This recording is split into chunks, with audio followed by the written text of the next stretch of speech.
শেষ মুহূর্তে বেঁকে গেল এনসিপি।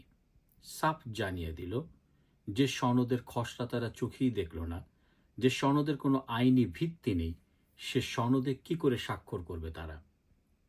তাই এই কিংস পার্টি এনসিপি তাদেরই যিনি প্রধান, তাদের সমর্থনে যে সরকার, অন্তর্বর্তীকালীন সরকার, তাদের সেই ঐকমত্য কমিশনের যেই জুলাই সনদ, যেটিকে বলা হচ্ছে ঐতিহাসিক সনদ, কেউ কেউ এটিকে মুক্তিযুদ্ধের চেয়েও এক ধাপ এগিয়ে রাখছেন।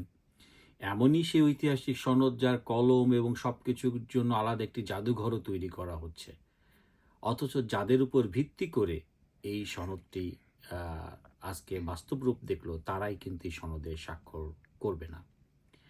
আরেকটি বিষয় লক্ষণীয় যে জামাত ইসলামী তারাও কিন্তু আজ পৃথকভাবেই জানিয়ে দিয়েছে যেখানে গণভোটের সুনির্দিষ্ট দিনক্ষণ নেই, পিআর পদ্ধতির নির্বাচন কিভাবে হবে তার কোনো সুস্পষ্টভাবে কোনো বক্তব্য নেই।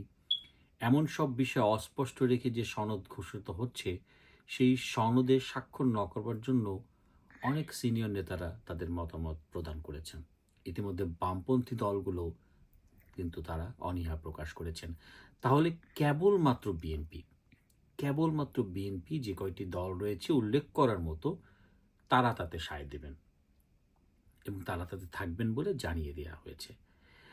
অর্থাৎ আমরা দেখতে পাচ্ছি যে আপনারা যদি লক্ষ্য করে দেখেন, বিএনপি একটি স্বপ্ন জগতে আছে, ঘোরের মধ্যে আছে। তারা চাচ্ছে যে কোনোভাবে হোক ডক্টর মোহাম্মদ ইউনূসের শুধু বোঝাবে, হ্যাঁ আপনার পাশে আছে, আপনি শুধু ইলেকশনটা দেন। অথচ একটিবারের জন্য কি বিএনপি বুঝতে পারছে যে তাদের কাছ থেকে ক্ষমতা একটু করে অনেক দূর চলে গেছে? কি করে বিএনপি সাধারণ জনগণের মানুষের মধ্যে আস্থা ফেরাবে? দেখুন, ডাকসু, জাকসু, চাকসু সবকটি নির্বাচনে তাদের ভরাডুবি হয়েছে। কি বলবে এটিকে? ডাকসুর মতো জায়গায় ছাত্র শিবিরের জয় জয়কার, চাকসু প্রতিটি নির্বাচনে ছাত্র শিবির জয় জয়কার। সাধারণ মানুষ কিন্তু এরই মধ্যে বুঝে ফেলছে যে ভোটের সমীকরণ আসলে কোন দিকে যাচ্ছে। যে স্বপ্নে বিএনপি বিভোর হয়ে আছে, সে স্বপ্ন কিন্তু সুদূর পরাহত। মনে রাখতে হবে, জামাত কিন্তু এটিকে শেষ সুযোগ হিসেবে দেখছে।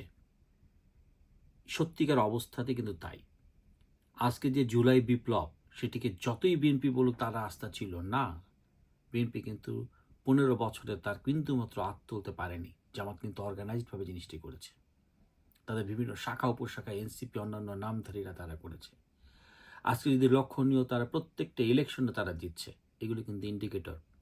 ডাকসুর ইলেকশনকে ফেলা হারার চলবে না।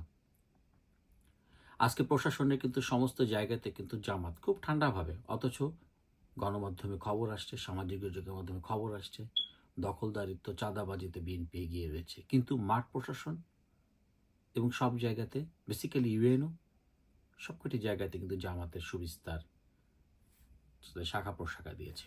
আপনারা যদি লক্ষ্য করে দেখেন, যারা ইসলামী সমমনা দল, তাদেরকে নিয়ে একটি বৃহৎ জোট গঠনের পথে কিন্তু নীরবে বেশ অনেক দূর এগিয়ে গেছে জামাত। যদি তা সত্যি বাস্তবায়ন হয়, তাহলে কিন্তু বিএনপির এই যেই স্বপ্ন দেখা, দিবা স্বপ্ন, সেটি কিন্তু দিবা স্বপ্নই রয়ে যাবে। আর ওই যে বলা হচ্ছে, জামাত এটিকে শেষ এবং আখেরি সুযোগ এবং একটি মোক্ষম একটি প্ল্যাটফর্ম হিসেবে দেখছে আগামীতে তাদের জয়ের ব্যাপারে। সময় বলে দেবে সব প্রশ্নের উত্তর।